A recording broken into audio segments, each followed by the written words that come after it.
How many books did you read last year? If you're like 40% of British people, the answer is 0. And it's not really like the other 60% are avid readers either. Even college students whose entire job is to study aren't actually reading books. Professors across the US are teaching classes to students who can't read full books anymore. This is a massive neon sign that we're plummeting towards idiocracy, and soon kids aren't going to be able to read at all. So yesterday I came to the realization my students can't read. That is the tragic truth. And I struggle with being told that I have to focus on certain standards on grade level text when my kids are not reading grade level. 40% of American 4th graders are below a minimum basic level of reading comprehension. Test scores have been plummeting for years, and kids literally can't sit still in class or understand basic instructions. It's almost like there's something distracting them.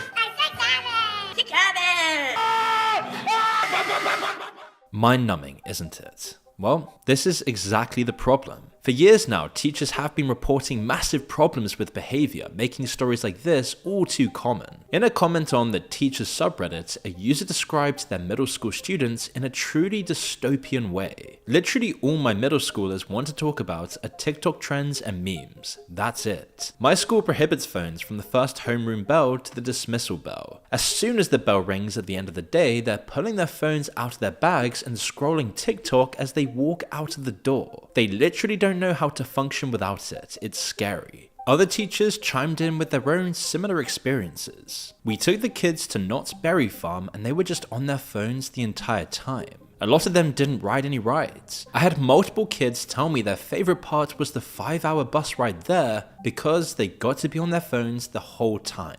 Insane. Children are put on a tablet, they're put on a TV screen, they have phones at the right age of 6 and 7. They don't read anything, they don't watch regular TV, they don't see commercials. They are glued to a screen 24/7 with instant gratification. They don't know how to be bored, they don't know how to use their imagination. Social media has poisoned kids' brains so badly to the point that actual roller coasters are less interesting than the dopamine dispensers in their pockets. Students are not reading anymore. They're not reading on their own. They're not reading for class assignments. I stopped giving independent reading because students were just not doing it and were happy to take the 0 or the F or the D in order to not read the book. So they were actively trying not to read anything. Now that the cat's out of the bag, no social media ban for kids is ever going to reverse this process. But the truly awful thing here is that this was all planned. But before we continue, here's a quick word from today's sponsor. You see, most people think the hard part of quitting smoking or vaping is the nicotine, but it really isn't. It's the habit, the hand reaching up, the thing in your mouth, the pause in the day. Nicotine clears your system in about 72 hours. The hand-to-mouth loop sticks for years. That's why patches and gums so often fail, as they replace the chemistry and not the ritual. However, Fume is a flavored air device that breaks the actual loop. There's no nicotine, no vapor, no batteries. Just a weighted, twisty piece of wood with replaceable flavor cores. You draw through it, get a hit of natural flavor, and your hand-to-mouth habit gets satisfied without any of the chemistry you're trying to get away from. The flavors are deliberately lighter than vaping. Think flavored water versus soda. Personally, for me, crisp mint is the tastiest and the strongest. And then there's also the raspberry tangy one on the sweeter end, which is also delicious. I keep one on my desk and reach for it whenever the moment hits. If you want to check it out for yourself, head to tryfume.com and use code MOON to get a free Fume topper with your journey pack. Just make sure to use the link in the description below.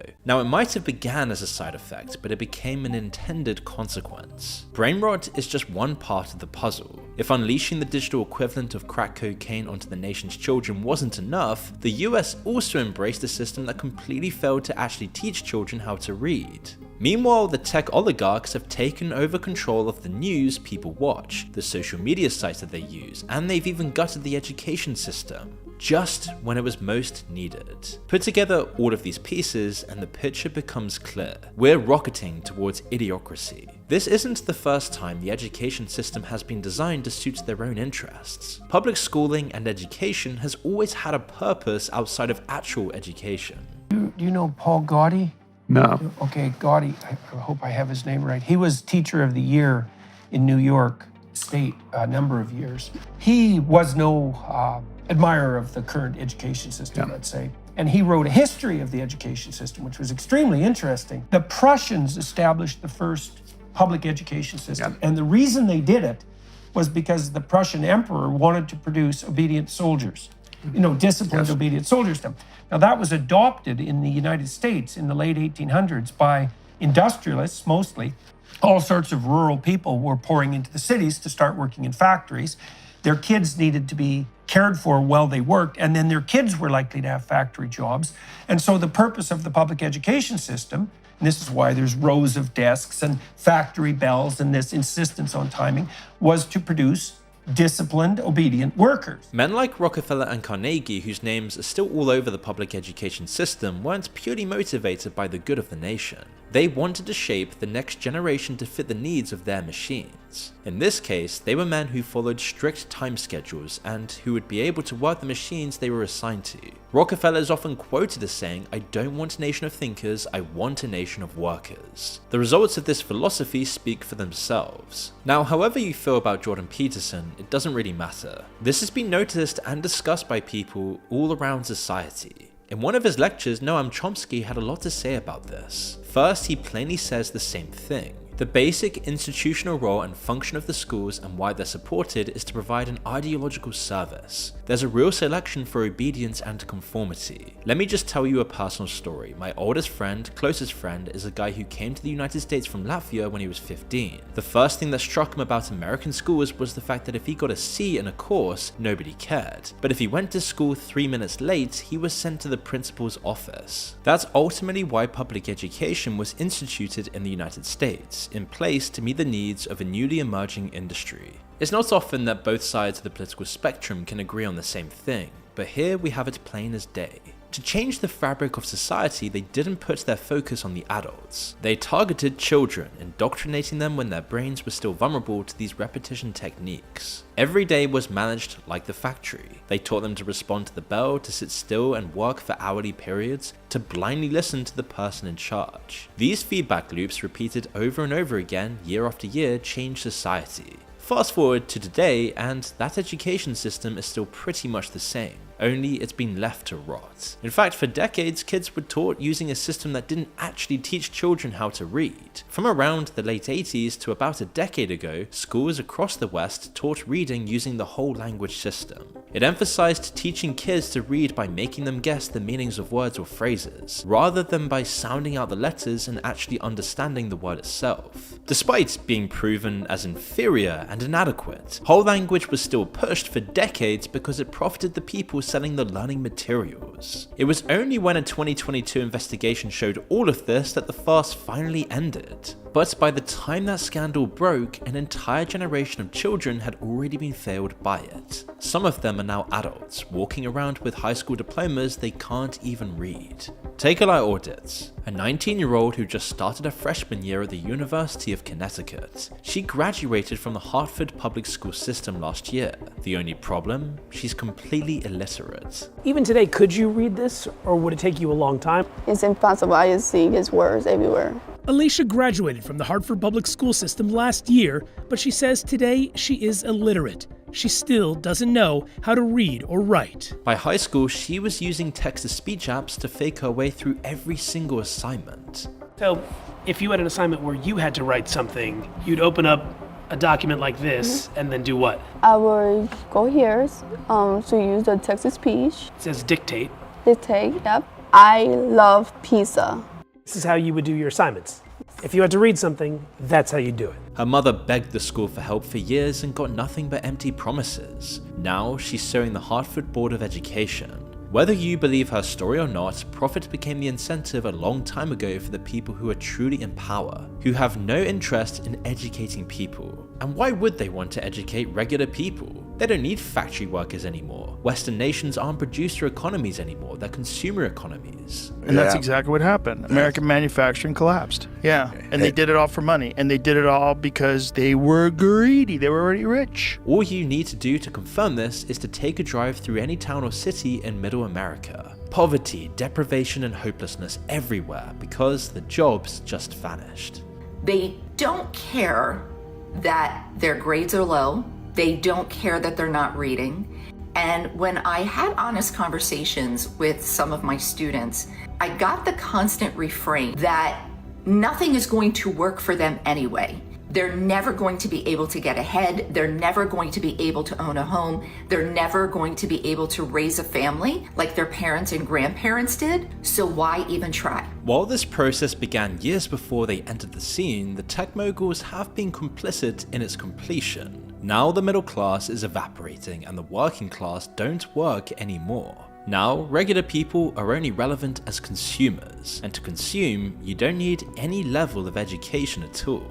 In fact, it actually gets in the way of it. The corporations which used to want workers have moved overseas to exploit cheaper labor. So at home in the US, they've been replaced by ones who specialize in extracting wealth. They're gambling companies, price gouging grocery stores, and social media companies as the newest, most lucrative operations of all. In Idiocracy, the movie predicts that entertainment would eventually devolve into a mess of flashing colors and slapstick toilet humor. Ow My Balls was the most extreme version of this they could come up with. As we've seen already, it pales in comparison to modern brain rot. Brain rot ditches the complicated world building and context that Ow My Balls establishes in the first second or so.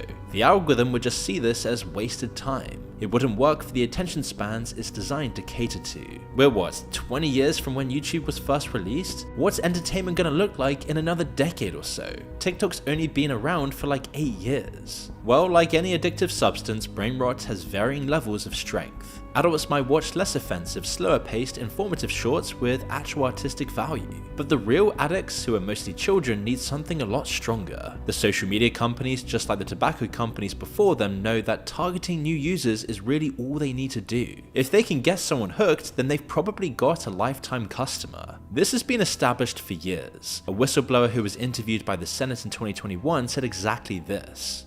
Facebook understands that if they want to continue to grow, they have to find new users. They have to make sure that the next generation is just as engaged with Instagram as the current one. And the way they'll do that is by making sure that children establish habits before they have good self-regulation. By hooking kids. By hooking kids. Straight from the horse's mouth. Yet it's only now, 5 years later, that some impotent efforts have been made to stop kids getting hooked. It's far too little and too late. The lockdowns put this process into overdrive, separating kids almost entirely from their actual lives and locking them into the virtual worlds. Then they were just expected to go back to normal straight after. Gen Z and older generations are hooked as well, just to varying degrees of severity. The problems with reading, as we saw, goes pretty far up the age range. It's a cultural shift towards ignorance and ultimately stupidity, the very definition of idiocracy. Lots of people have noticed these changes, but they don't always see them as negative. Francis Fukuyama, who many people see as the figurehead of neoliberalism and this brave new world we're now living in, clearly noticed it. But he only goes so far as to say this. Yeah, no, I think that that's the way people communicate these days. It's, through these little snippets of ideas rather than whole coherent ideas. And I think it's, it's pretty important. There's also, I think, a huge generational difference because people in my generation don't think that way. Really though, it's a great tragedy. Imagine one person reads 10 classic books. Cover to cover, they take their time to absorb it and let it settle in. The other person follows the Tai Lopez method of reading instead, but they do it for 100 books or 1,000 of them. The difference is that a year later, the person who actually reads the books will probably still remember them. They'll have at least a vague idea of what happened, the characters, the ideas of it. The person who skim reads 1,000 books will probably barely remember any of it. And even if they do, they won't have internalized the story or really gotten the value out of them. You might have seen those videos online where an AI voice just describes the plot of a film. If you have, do you really remember those films? Did you really have any emotional impact or any meaning in your life compared to films you've actually seen properly? Now you've got people basing their entire belief system off snippets of ideas they saw on social media. Technology drained them of their ability to focus and actually think these ideas through, all while offering the junk food replacement as the solution to that problem. This is what's so terrifying about Idiocracy. It just leads to totalitarianism totalitarian control. Tech oligarchs are now literally taking over the sources of information. They're tightening their grip on the distribution platforms, not only with social media and influencers individually, but also the source of all content. Like when Bezos bought the Washington Post years ago and then stripped it of thousands of journalists and recently began pushing ideas and articles which suit his own interests in politics. After Musk took over Twitter, he has since joked about buying MSNBC. Larry Ellison, the multi-billionaire owner of Oracle, is the biggest culprit. He became a major stakeholder and controller of TikTok recently. Now he's masterminding the $111 billion merging of Paramount and Warner Bros. He already had his grip on CBS. This deal would give him CNN as well. These people may not be sitting at the editor's desk telling them what they should and shouldn't say, but there are of course certain implications, certain topics to hit or ignore, and general pressures towards certain views. Yeah, media capture is about who actually controls the platforms and the channels that deliver news and information to us. And part of what we're trying to communicate is that it's increasingly a smaller and smaller number of people. That capture isn't just people buying, media properties so that they have it as like a vanity purchase. It comes with a real sense of power. Despite the fact that nobody wanted it and the vast majority of people scrolled past it, Google has been desperate to push their AI overview answers to people's search queries. Lots of people explain this as just one thing tech companies are doing to justify the AI craze and to keep the bubble from popping. But as it takes over and people begin to actually use it, it creates a dangerous problem. Google just isn't really a search engine anymore. It's not just showing you what you were looking for, it's being a middleman, and their AI is the thing making contact with reality. The real information about the world, then it's passing on what it thinks is relevant to you. Google already controls what the AI thinks is relevant and what isn't. If they want to push a certain narrative, they can subtly leave out certain details from the AI summaries. As tech ownership of the media gets worse too, they'll replace more journalists and people with AI as well. This is already happening. Then they can have an AI emphasizing certain details and leaving out others in the stories it writes. Then they can distort that even more when it comes to people Googling it later, or watching things about it on social media. The truth of any story gets hidden behind these walls, and while you still might be able to get to it if you're determined enough, most people won't. In fact, thanks to AI brain rot and idiocracy, they won't care in the first place. The dictators of old used to have to burn books to stamp out knowledge and truth which didn't fit with their ideology and their worldview. Future dictators won't have to bother, the libraries will remain intact, but the books will be covered with dust. Nobody will want to read them. Now there's a lot of depressing things about living in Idiocracy. At the end of that film, when Not Sure figures out he can't actually go back, he realizes it doesn't even matter. He found his home. As the world gets dumber, it doesn't stop you from being able to get smarter. Those books that the rest of the world are neglecting, all that knowledge and wisdom throughout history is still out there. That's not going to change. So if you can actually protect your attention span, build discipline, and actually work through hard ideas and long books, you'll feel like a superhuman. Even the tech oligarchs themselves aren't immune to their own idiocracy. Musk is probably more addicted to Twitter than anyone else on the planet. Mark Zuckerberg's replacing himself with an AI agent. And as the world gets dumber, nurturing your own inner curiosity becomes that much more important. And if you can do that, you can be a wolf in a world of sheep. And thank you Fume for sponsoring this video. Make sure to check them out using the link in the description below.